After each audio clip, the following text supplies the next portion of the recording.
Hello everyone and welcome to our educational session. My name is Paul Arsov and I'm the founder of the Decentralized Web project.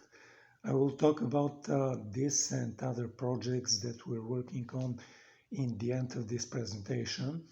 But the topic of this educational presentation today is what will be valued. It is a monetary guide in a hypothetical collapse. The topic touches on psychology and coping, surviving skills, and living a day-to-day life. Having never experienced collapse, most people can conceive of what it would be and what it would really means and what would actually likely to happen in a collapse. It reminds us of people after the campfire when we told them we had lost everything. They were often like, but you still have clothes and stuff, right? That part of what part of everything do not most people understand from people who lost everything. Not having experienced it, they couldn't process all the implications. So we want to take a minute or two to look at what is most likely to happen to money and value in various scenarios. After all, it's not like economic collapse hasn't happened before. When it comes to economic collapse, there are essentially three levels based on the scope and severity of collapse. The first one is a collapse based on disasters, and the second one is collapse based on partial economic collapse itself, and the third one is societal collapse. And let's go and take a look at each one of these three different types of collapses. First one is disasters, and probably you have lived through two very different climate disasters now. So this is the area where we can give the most experience-based advice. Disaster, whether natural or man-made, like civil unrest, can disrupt the infrastructure that financial transactions in the 21st century rely on, namely electricity and internet, and to a lesser degrees roads and transportation.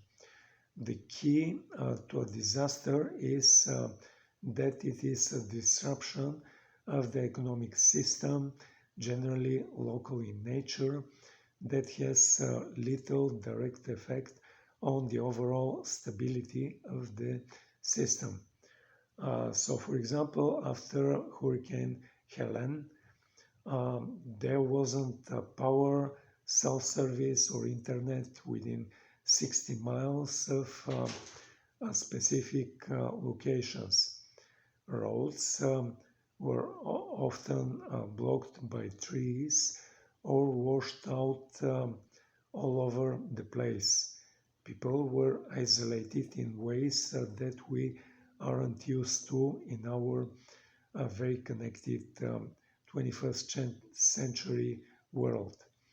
The massive damage to the infrastructure means no power to run credit card machines and no internet to record the transactions. But the paper dollar still stood, backed by the full faith and credit in the US government. In a disaster, cash is a king.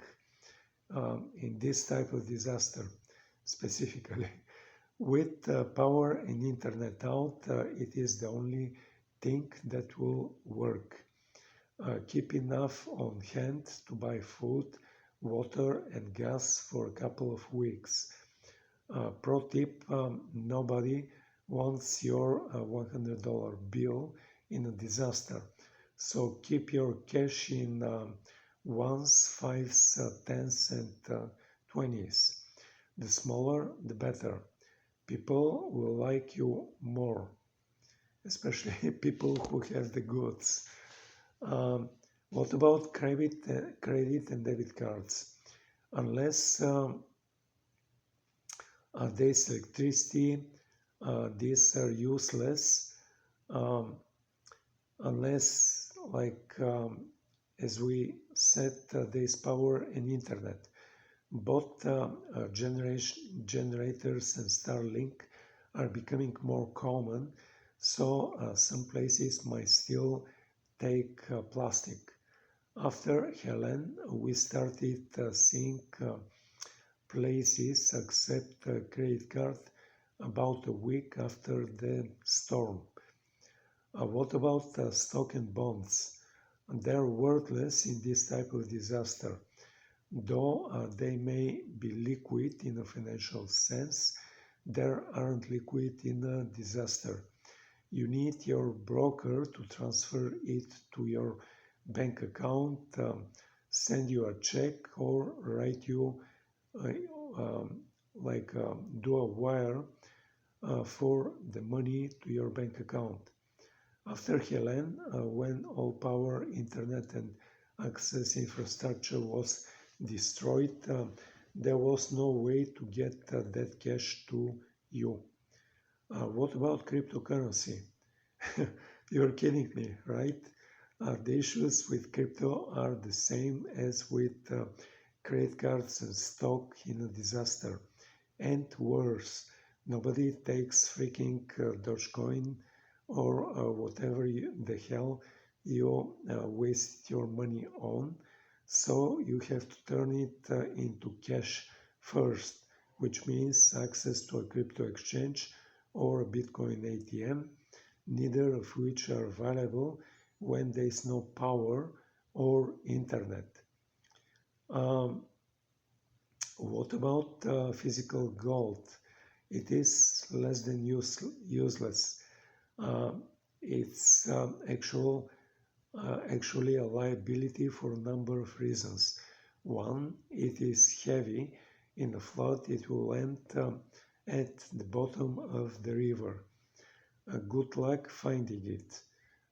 Two, it has a low melting point. In a wildfire, it will turn into gold vapor and fume away. Um, Three, it isn't very liquid. Like for example, it is not easily redeemed. No gas station wants to take your gold bars for a tank of gas. And four, it is pretty easy to steal. So keeping it in a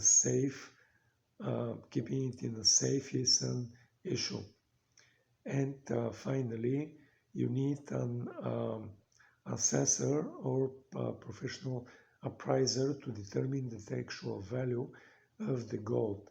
It is pretty easy to paint a piece of lead with a gold spray paint, so it is unlikely anybody is going to take your word on the purity of your gold bars.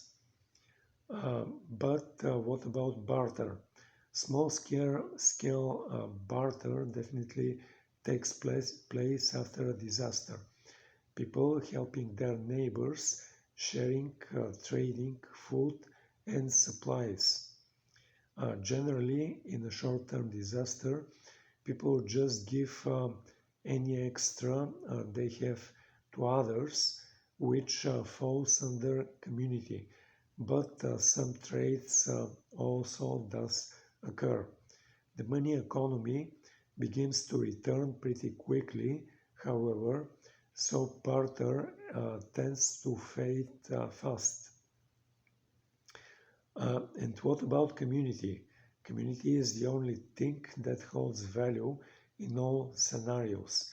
After both the campfire and Helen, communities came together to clean up and help provide people with necessities. For those who had little or lost everything, disasters are akin to societal collapse. The poor and the vulnerable are the most likely to fall out of at the bottom of the system in a disaster and become permanently homeless.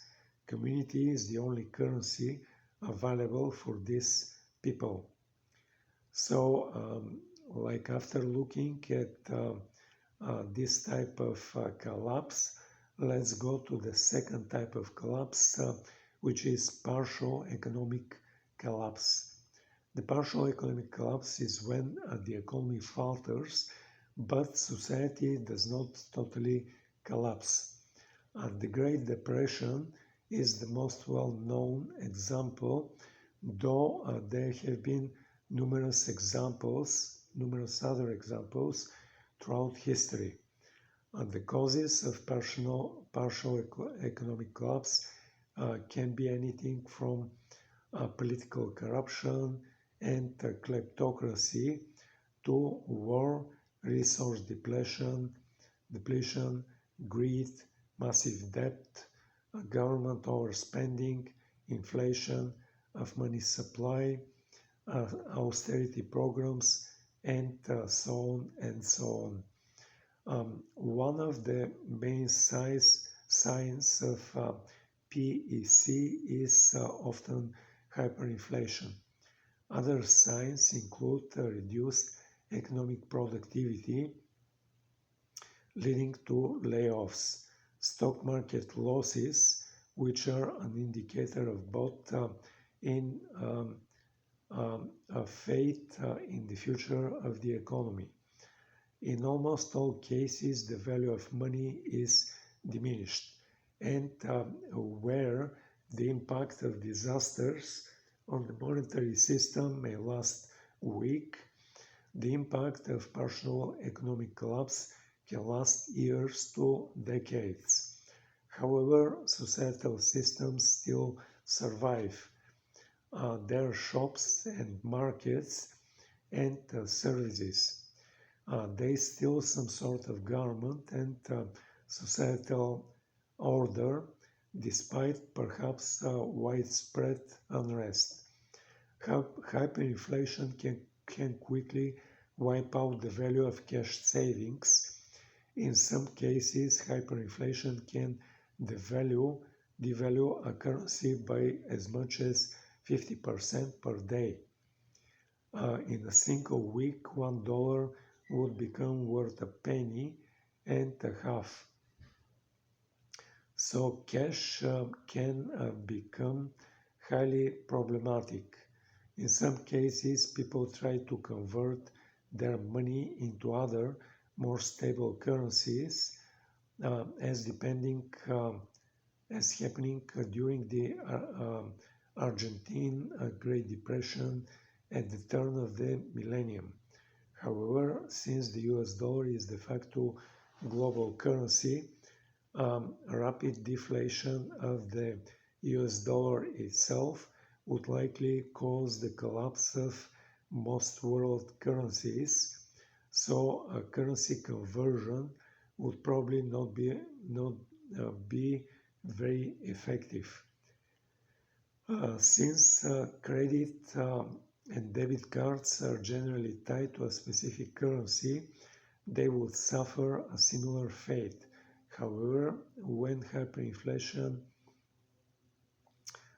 happens, some people would max out their cards by purchasing tradable goods like toilet paper, which would hold their barter value as the dollar continues to fall. Hyperinflation of the US dollar would likely cause a global stock market crash, so stocks would suffer um, uh, com- commensurably, assuming an eventual economic recovery. Holding into stocks may be a good long-term strategy, but in the short run, remember people jumping out of buildings during the stock market crash in 1929. Um, what about cryptocurrency? This is one circumstance where crypto might actually have some value, though again it would require the maintenance of the necessary infrastructure, namely power and internet, throughout the economic crisis. The advantage of crypto in this situation is that it isn't tied to any specific currency. If the dollar falls, a single crypto coin would likely rise dramatically in value, acting as a stable currency. Your Dogecoin may go from being worth, like for example, 36 cents today to hundreds of dollars in a partial economic collapse. But if the infrastructure falters, you may actually never be able to see it or use it. What about physical gold? Like Bitcoin, during partial economic crisis, gold may actually be a valuable asset with the caveat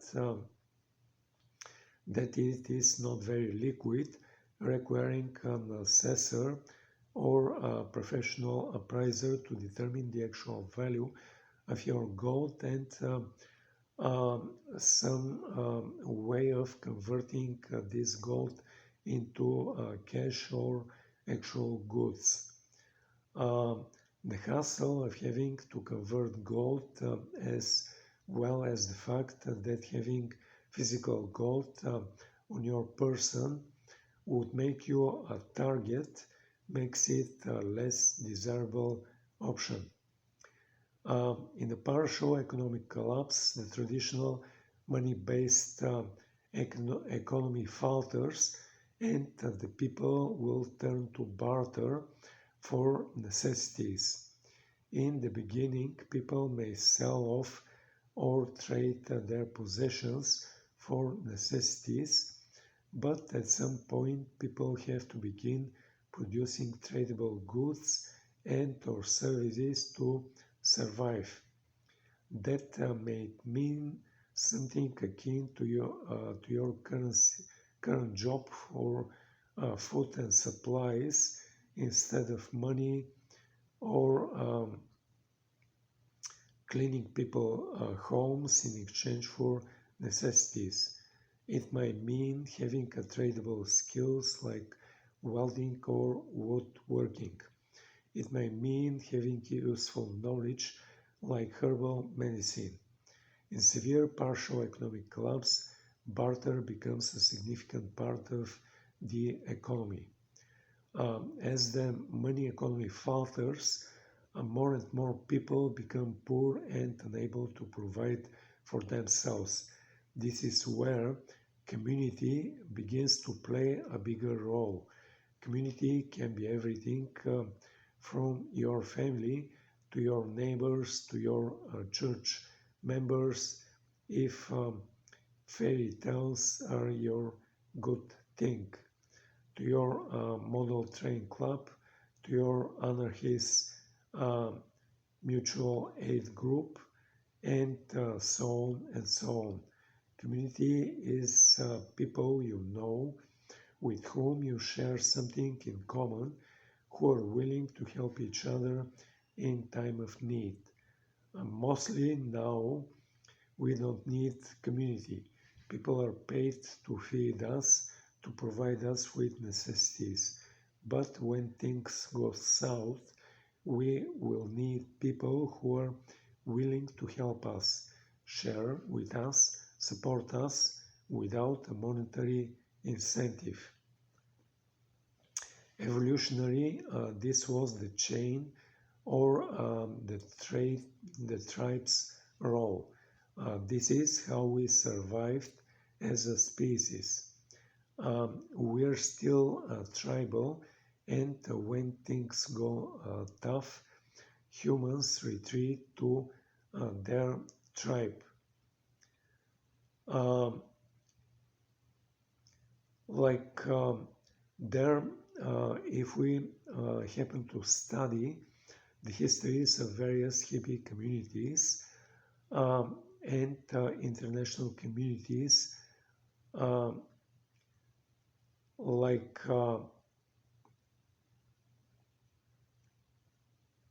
this type of hippies communities and international communities have a long history of failing sooner or later due to internal conflicts, sometimes spectacular.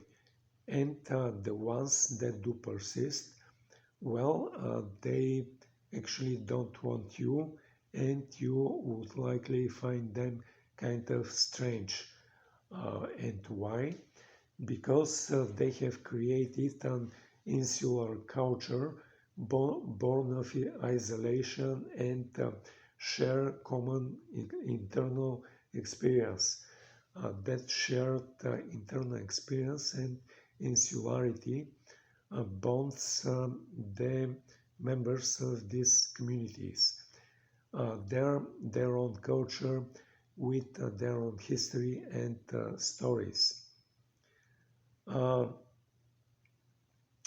we have been to some of these places. They could be nice mostly. They're remote frequently. They're a bit creepy usually.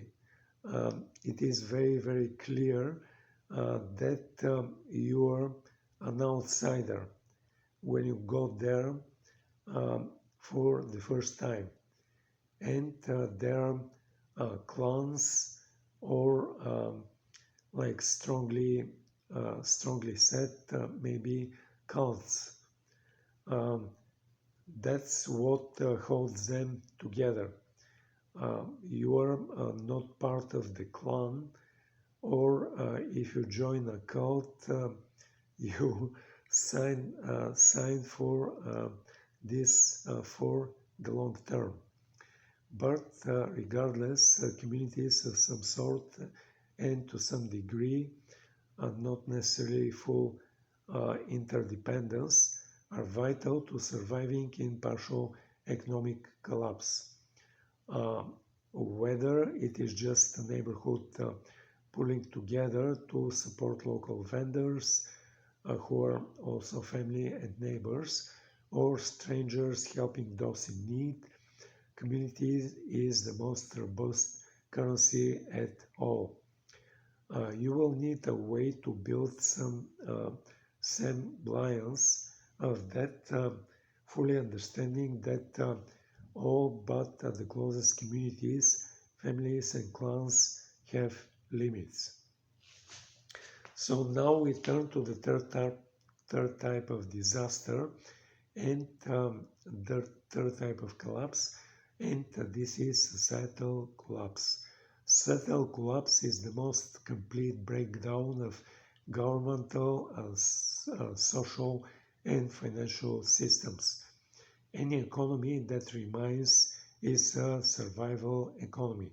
Money is worthless except perhaps for available foreign currencies if they aren't themselves worthless.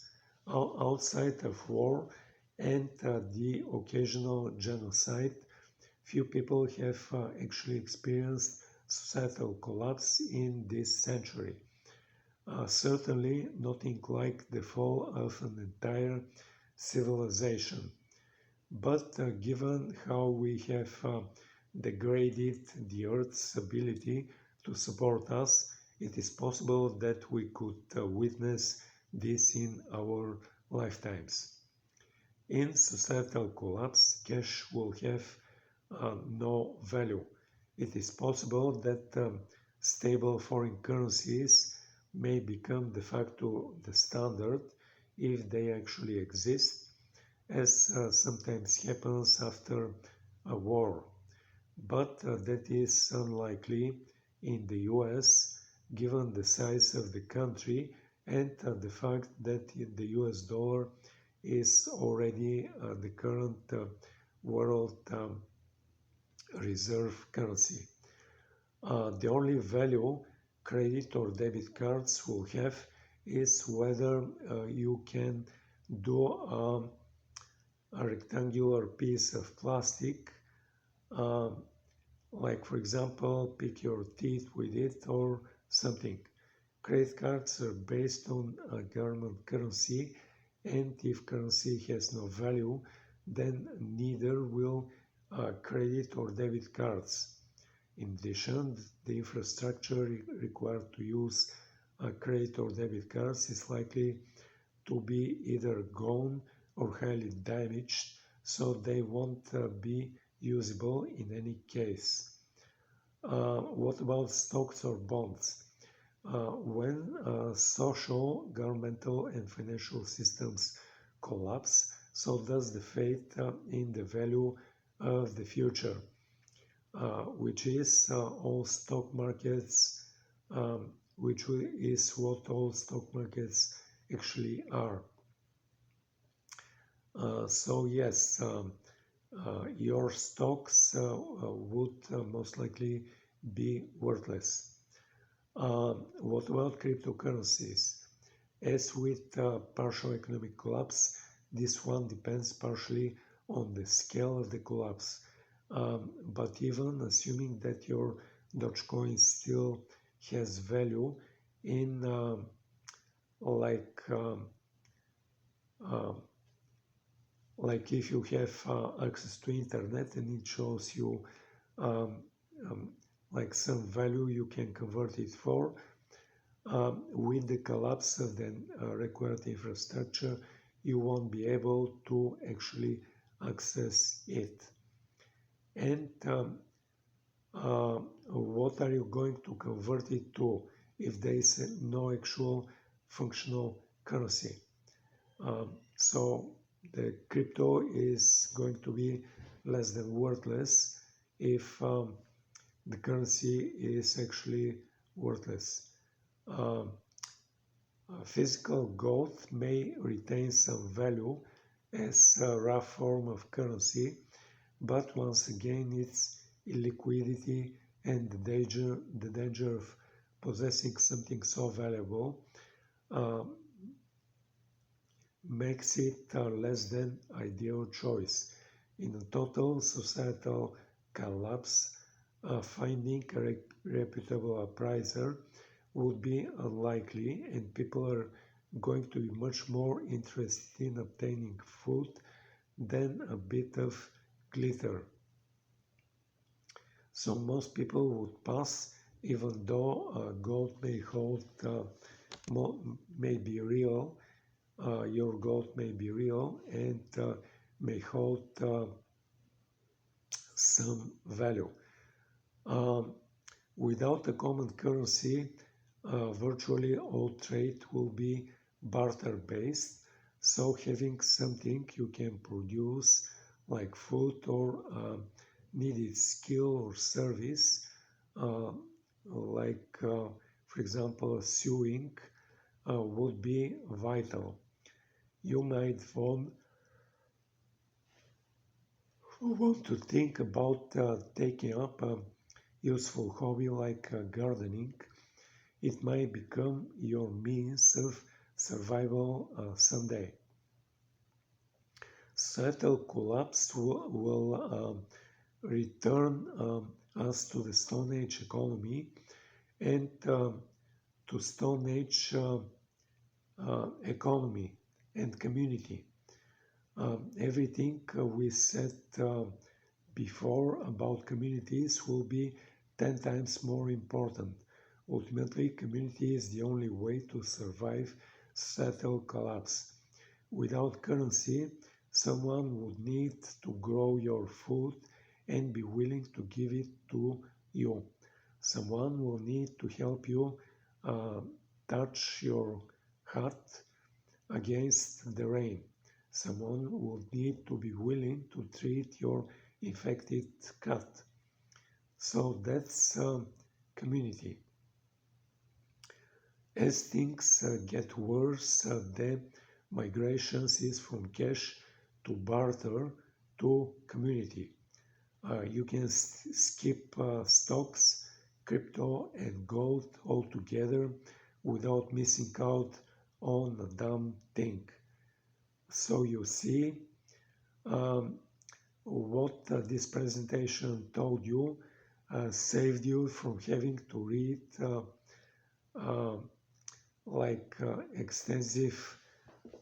extensively read books and do your own research. And with this said, I'm ending this presentation. Thank you for listening, thank you for viewing, and I'm coming back to the beginning of this presentation when I told you that my name is Paul Arsov and I'm the founder of the Decentralized Web project and several other projects. First, I want to tell you about the Decentralized Web project. It is building decentralized communication and advertising platform, which is monetized, as I said just previously, through advertising. In this project, we have our blockchain instance, and people are rewarded with tokens for joining our decentralized web platform. They get tokens also for inviting our other users to join our platform, and they're rewarded with tokens for viewing advertisement on our platform. And I like to mention that the meaning of decentralization in our decentralized web project is not based on blockchain technology, because blockchain technology has multiple significant and fundamental issues when it comes to decentralization. Our way of decentralization is based on direct communication from user to user without going through a third party, namely a server or a storage place, which assists in the communication between one and another user. So all the communication is done directly between one and the other user. With this said, I like to tell you the name and the URL of the website of our decentralized web project. It is decentralizedweb.org. Decentralized and web, these are two words, and they're typed all together. Decentralized web. Then there is dot and it ends with org. Once again, decentralizedweb.org. With this said, I'm going to the second project I like to mention. It is a marketplace and collection of NFTs based on three-dimensional objects.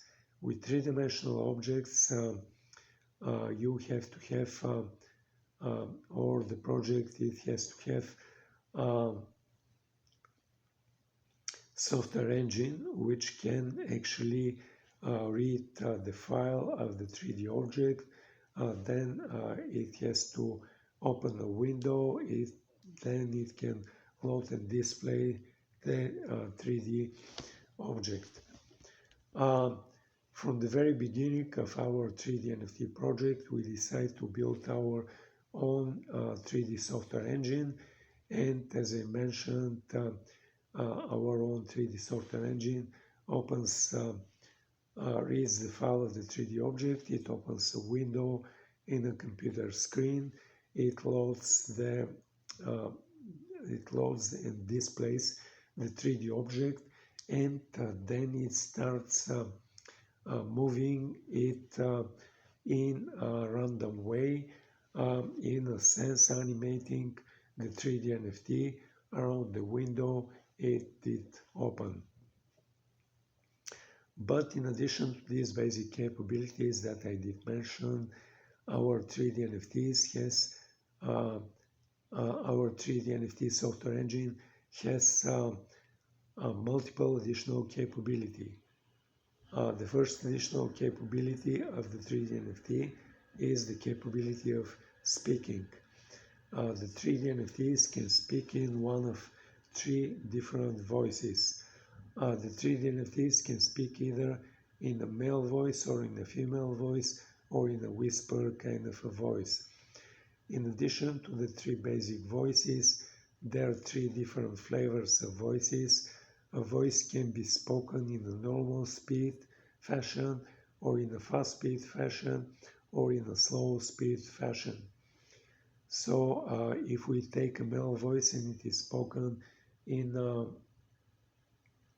slow speed fashion, then this voice can come as the voice of a very masculine person or the voice of an old person. If on the other hand we take a female voice and it is spoken in a fast speed manner, then this voice can come as the voice of a little girl or the voice of a funny person. The second additional and important capability of our 3D NFTs is the capability of voice recognition. The 3D NFTs can recognize voice commands, and for example, if we have a 3D NFT which is animated and moving around a window, then we can issue our very first voice command to the 3D NFT to stop moving, and then the 3D NFT is going to stand still and stop moving. Then we can issue following voice commands to the 3D NFT to move left, move right, move up, move down, zoom in, zoom out, rotate. And then the 3D NFT is going to fulfill each one of these separate voice commands and move left, then move right, move up, then move down, come closer, zoom in, go further away, zoom out, and start rotating.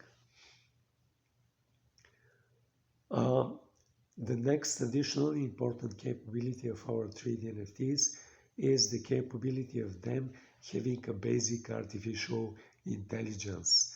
Wow, really, wow. You can ask the 3D NFT what is your name, and then the 3D NFT is going to reply with their name.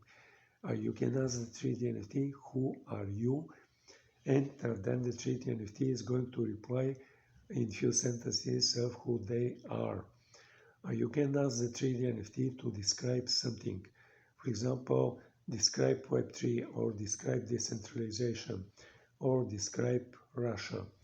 And then the 3D NFT is going to describe about Web3 or about decentralization or about the country called Russia. The last additional but not least important capability of our 3D NFTs is the capability of them being displayed in a way of stereoscopics. What stereoscopics means is that part of the 3D NFT is going to be displayed in red or reddish colors, and another part of the 3D NFT is going to be displayed in blue or cyan colors. Then you can come to the website of our 3D NFT marketplace, and probably now is the time to tell you the name and the URL of the website of the 3D NFT marketplace. It is 3dnft.decentralizedweb.org. 3D NFT is typed in the way of the number 3 followed by the letter D followed by 3 other letters NFT, and it is typed all together 3D NFT. Then there is dot, then there are two words decentralized web, and they're typed all together decentralized web. Then there is dot and it ends with org. Once again 3dnft.decentralizedweb.org. On the top of the main page and every other page, you can see number of links. One of these links points to link to accessories. When you click on this link, you're going to see that we're offering special glasses.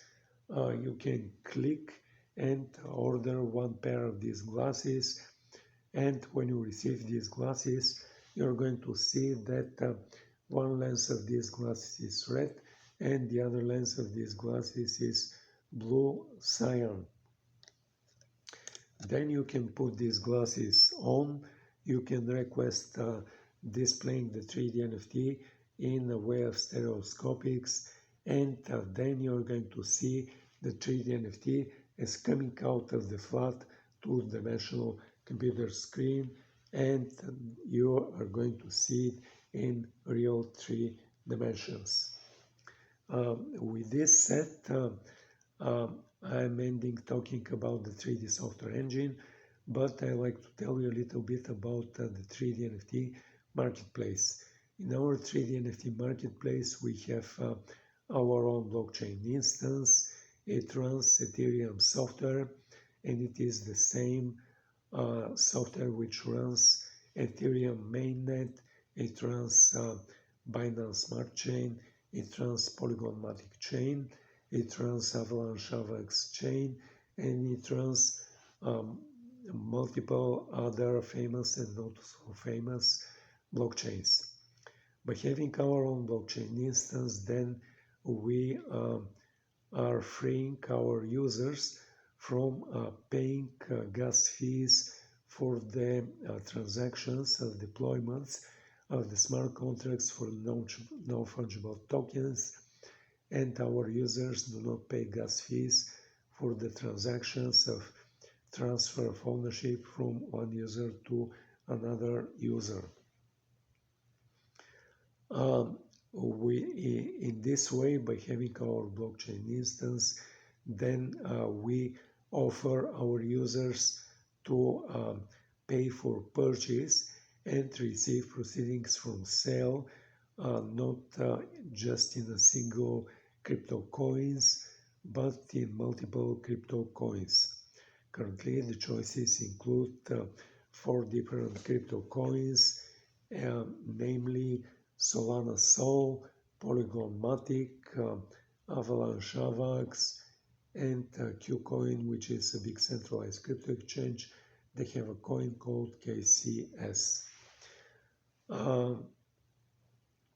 But in addition to buying and selling with crypto, we have a second parallel and independent way of buying and selling 3D NFTs, and it is done entirely in fiat currency.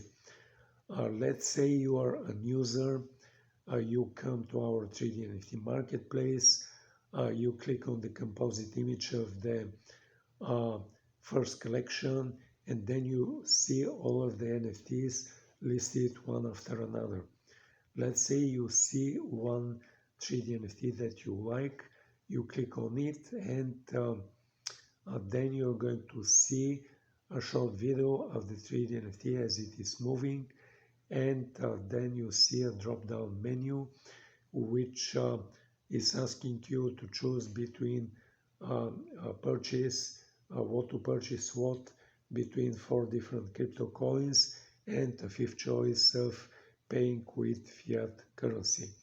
So let's say you select paying with fiat currency, you click on the button to advance next, and then you're going to be presented with a screen where you have to put the number of your debit or credit card expiration date, CVC, and when you click the button to complete the transaction, what is going to happen is there's going to be a conversion from your national fiat currency, which could be different than US dollar, and this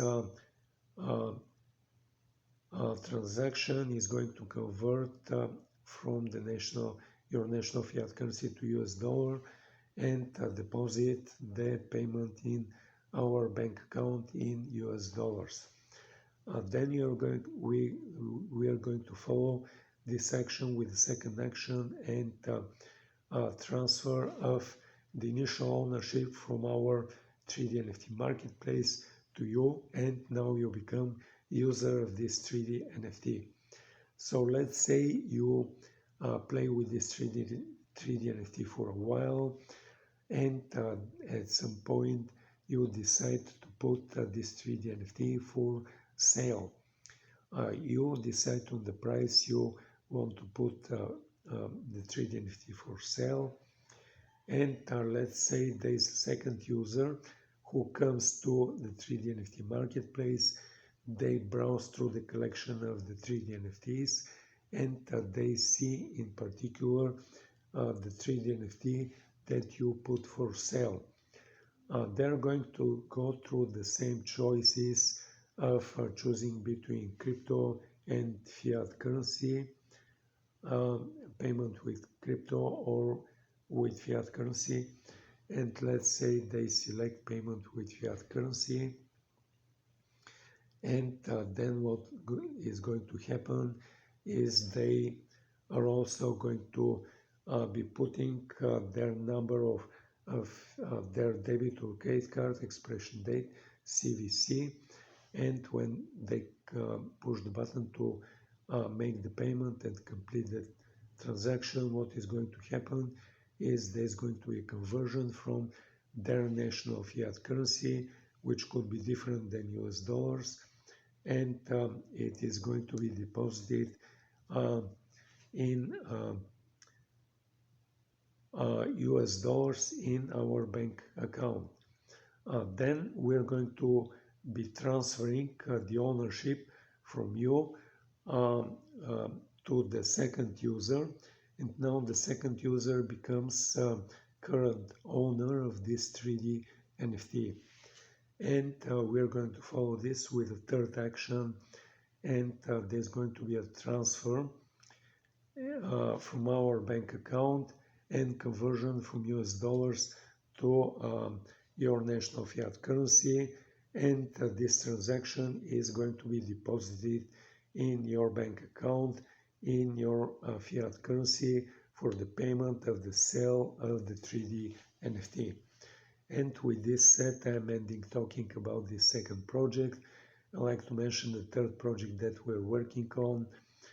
This project is building charger products for electric vehicles, and we anticipate that the number of electric vehicles is going to grow exponentially up, and this number is going to become a significant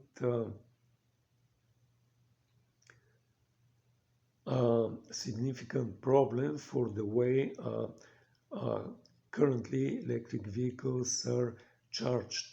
The way electric vehicles are charged resembles the way internal combustion engines are loaded with fuel, and namely internal combustion engines are coming to gas stations, and the owner of the electric vehicle is stopping at a fuel pump. They're connecting hose to the gas tank of their vehicle. They start loading fuel, they pay for the fuel, and then they leave. In a similar way, owners of electric vehicles, they're coming to charging stations, which has limited number of electric charging columns, and the owner of electric vehicle is connecting electric cable to their electric vehicle. They start loading energy to their electric vehicle. They wait for a little while the electric vehicle is loaded with energy. They pay for the energy loaded, and then they leave. But with the exponential growth of electric vehicles, we estimate that the number of these charging stations is going to ultimately become insufficient to charge for the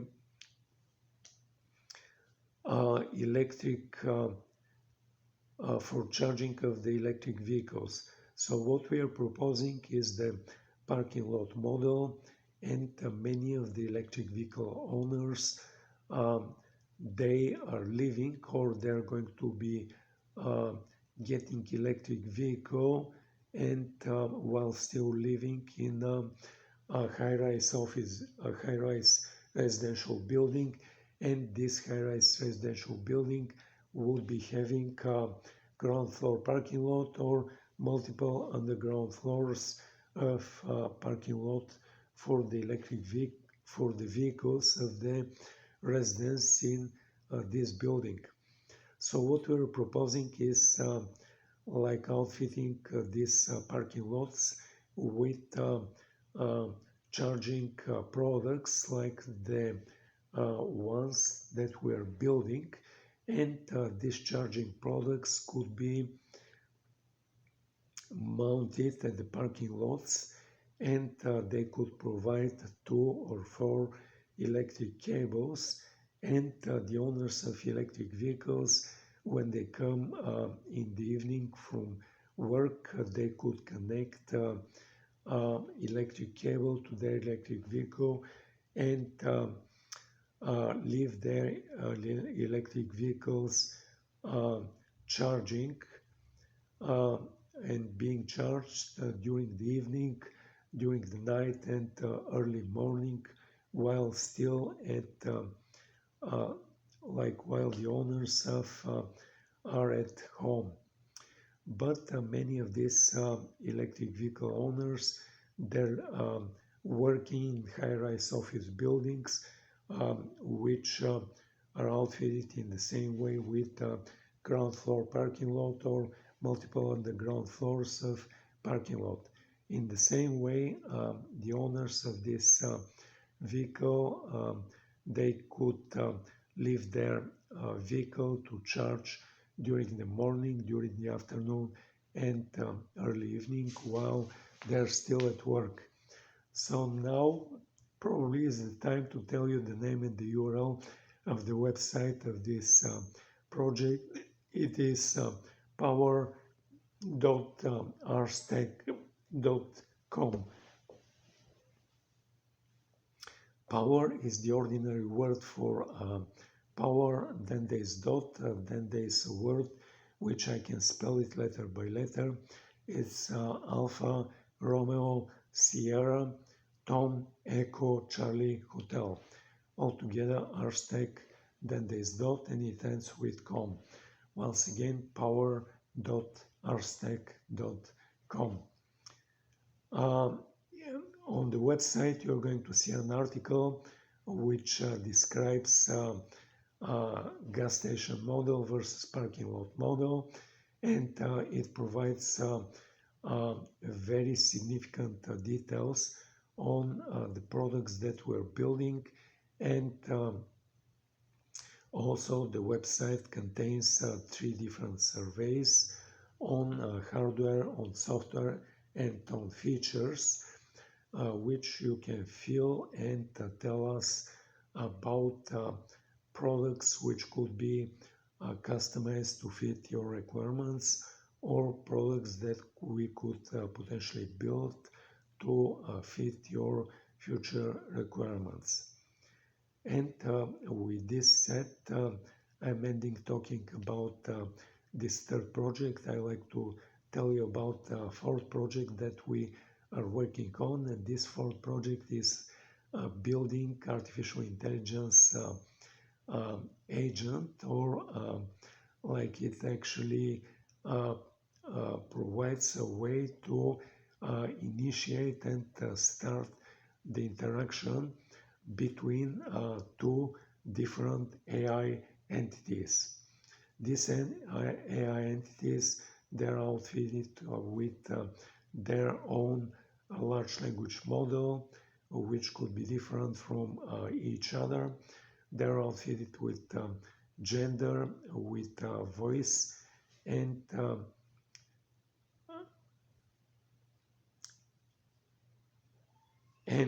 this artificial intelligence entities, they're communicating between each other, and you, the human, are just an observer of this interaction. Probably now is the time to tell you the name and the URL of this project. It is AI to AI dot decentralizedweb.org. AI to AI is typed in a way of the letter A followed by the letter I followed by the number 2 followed by two other letters A and I, and it is typed all together AI to AI. Then there is dot, then there are two words, decentralized and web. They're typed all together. Then there is dot and it ends with org. Once again, AI to AI dot decentralizedweb.org. The AI agents that we're building them for multiple platforms, which include Windows, Mac OS, Linux, and Android. You can download and then start running these AI agents, and like all of the setup and all of the interactions are provided through a web browser, and you're going to actually listen to this interaction in vocal and the voice of each of the AI entities which are communicating with each other. You can specify the initial interaction, which could be, for example, be very seductive, or be very angry, or try to sell something, like try to sell a car, or try to sell a washing machine, or any other interactions, which could be the initial prompt, which starts the interaction from one AI entity to the other, and you, the human, are just observing this interaction. And with this said, I'm ending this presentation. Thank you for listening. Thank you for viewing. Have a nice day. Have a nice evening, and goodbye.